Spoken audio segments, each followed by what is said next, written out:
A child may ask, well, on any other night we need any kind of salad. Why tonight only bitter herbs? Parsley, celery, horseradish? You know. So, another night, who cares what we dip or what we don't dip? On this night, we're supposed to dip twice. Why? And this is a nice one.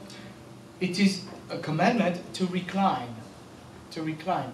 I remember when I went to sit at ease. You know, it's a commandment to observe that Passover like this. I remember when I was a teenager at home, it was a joke among me and all my cousins that we would tell our parents, this is the night, the dinner where we can have bad manners. Because in Europe, we're always told to sit at a table like this. You don't sit like this. You don't sit like this. You have to have your hands here, you know, and you eat with your silverware, you know, and that's it. That's the way you eat. We're always taught that in Europe, you know. So, but that night we could keep like that, you know. So why? And those are good questions. Those are good questions. So, the master continued the Seder, elaborating on those questions. But you got to realize, okay, now, we're taking a time travel, okay? We are the 13th of Nisan. It's getting to be night. Getting to be the 14th, okay? Yeshua, he knows what's going to happen to him, okay? He knows. He knows what's going to happen to him, okay? So, he's going to answer these questions. He's going to answer the question. As he's going to say, he's going to answer the question, why we eat matzah? You know, and this is why I say there must have been children in there. Because this is traditionally asked by a child. It's part of the Seder.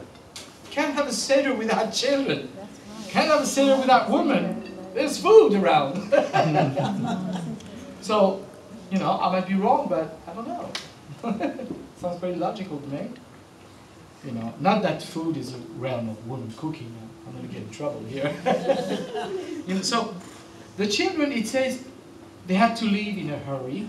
So, that's why they couldn't cook their bread. I would like to suggest something. Okay?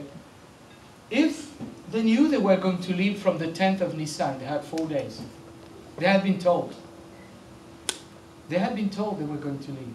Moses told them, you take that lamb, you observe it for 4 days, and then after you're going to kill it, you're going to eat it, and we're going to go. So don't tell me, if you're a woman, and you cook the bread for your family, don't tell me that you're not going to plan ahead to have some bread. You have 4 days to make bread. That at least on the 4th day in the morning. It's not that there was no time to raise bread. They had to leave in a hurry. And why were they in a hurry? Why were they in a hurry? Were they afraid? Pharaoh? Pharaoh was through with the children of Israel. He was fed up. His country was wrecked. It was gone. It was finished. The crops were totally... The animals had died through the plagues. The crops were destroyed through the plagues. Everything was gone. They were giving stuff to the children of Israel. Take to your God, go worship your God. Take your children, take your flock, take everything. We don't want you anymore here. Leave. It's later on that the Pharaoh changed his mind. They were leaving. What I would like to suggest is this. The children of Israel had been in Egypt for several hundred years. They had lost their identity. They had lost their identity as the children of Abraham. In Abraham, there were promises of what the children of Israel were supposed to be for the world. But after all this time in Egypt, they had lost that identity. They had lost these promises. They had lost their hope. And all of a sudden, Moses comes and revives it for them. And he says, look, the God of Abraham, remember? He heard your prayers. He's seen your tears. He's answered. He's going to take you. And when they realize that, it's a little bit like if you're an addict. And all of a sudden you realize, I'm an addict. At that time, you've got to keep away from whatever is causing you that addiction. You cannot have wine, you cannot have anything. You need to run the opposite direction in order to get freed from this. These people, they were realizing that we need to change our culture. We need to move towards God. We need to do it as soon as possible while the door is open. They were leaving in a hurry so that they would have this change of life. And then Paul taught about the Matzah. Paul was teaching the Corinthians again how to celebrate Passover. He was teaching them about Passover. The believers continued celebrating Passover. And he said, get rid of the leaven. There is no leaven in this, okay? Get rid of the leaven, of the old leaven. That you can be a new batch of dough. Because in reality, you are unleavened. For our Pesach lamb, our Passover lamb, the Messiah has been offered. Purge therefore the old leaven, the old culture, that you may be a new lump. Here's what he was referring to. Today, if I want bread, I go to the store. No, my wife cooks it. My wife makes bread. You know, that's what happens. And she can make it new, put some leaven. You know, she can do some every day if I want. You know, so, but in those days, that's not the way it happened. Okay? A woman made bread. She put the leaven in it, and it rose, and she made bread. You know, but when she made that dough, she kept a starter. Okay? She kept a starter for the next batch. So when there was no more of that batch, she used that starter and she made a new batch, and she kept a starter again. So all year long, the bread came from the same culture. You see? But during Passover, you can't have leaven in your house. So the last batch she makes before Passover, she doesn't keep a starter. So that the first batch she makes after Passover will be a new quote-unquote culture. And that's what Passover is all about. Leaving Egypt, having a change of life, a change of heart, a change of culture. Paul speaks about the crossing the Red Sea as a baptism, where baptism is not something Pentecostal. Baptism comes from Judaism. It means to be born again, a new person. With this new batch, we become a new person, a new culture. You know, so it's important. So the master was explaining that. He was explaining the leaven. We're leaving behind. He's telling the disciples, you're going to leave behind after I'm gone. You're going to leave behind this old Peter, this old John, and you're going to be a new person, a new culture. And then, you know, he did what people have done forever, and he took the 3 Passover matzahs. He took the 3 Passover matzahs, which are used during the Seder. Okay? And he told the disciples that they represent Abraham, Isaac, and Jacob. That's what he told them. He taught them that. They knew, but you got to tell the story every time. You know, and then he did something that people have done forever. He took the middle matzah, representing Isaac. Now, if you were the master, it's the 13th at night. Night is falling.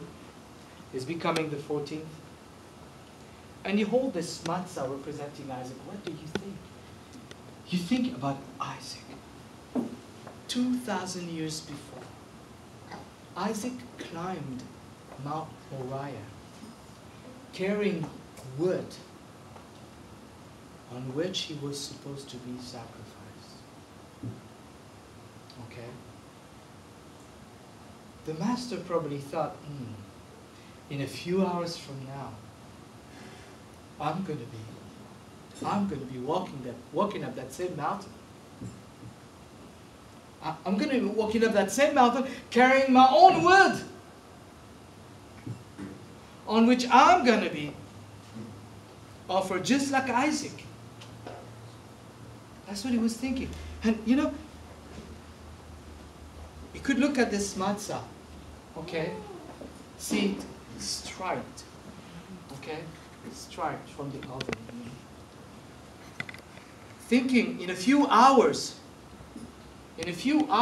he was going to be the recipient of the Roman scourge, striping his body. He probably thought of that verse in Isaiah, by his stripes we are healed. He said, by my stripes, you are going to be healed. He looked at this matzah again, representing Isaac. He looked at it, see how it is pierced. He knew that a few hours from now, his body, his hands, his feet, and his side would also be pierced like this matzah. Here is the person who said that his body was flesh to eat. He said, the person who said he is the bread of life. The person who said that he's the true bread that comes from Shemayim, from heaven. He was looking at this matzah on that night of Passover. Can you imagine the heavy heart? As he was sharing this Seder with his disciples. And then what he did what rabbis have done forever. And he broke the matzah.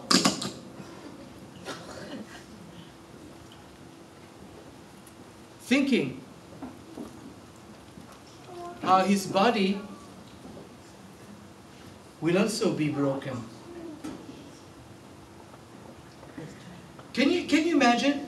Now, this is something that has been done by rabbis, by Jews, for hundreds of years before the Messiah came. And then he did what rabbis have always done, not really understanding why they were doing it.